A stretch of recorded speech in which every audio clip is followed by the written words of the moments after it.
আসুন জেনে নেই স্বামীর কোন কথায় স্ত্রীর মন ভালো হয়ে যায়।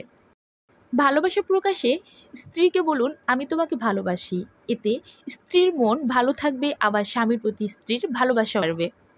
সব পুরুষেরই উচিত তার প্রিয়জনের প্রশংসা করা, এতে স্ত্রীরা অনেক খুশি হবেন।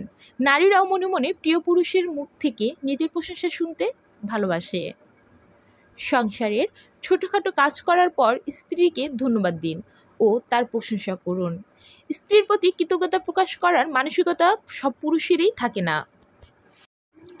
স্ত্রীর কোনো কাজ বা মতামতকে কখনো ছোট করে দেখা উচিত নয়। স্ত্রীর সাফল্যকে তাকে নিয়ে গর্ববোধ করার মানসিকতা অর্জন করা উচিত সব পুরুষের।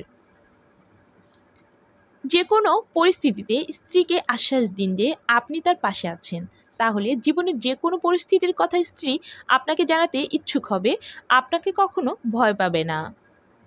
স্ত্রীর প্রতি আপনি যে যত্নশীল তা বোঝাতে জিজ্ঞাসা করুন তার দিনটি কেমন কেটেছে। হয়তো আপনার একটি আন্তরিক কথার তার সব ক্লান্তি কেটে যাবে।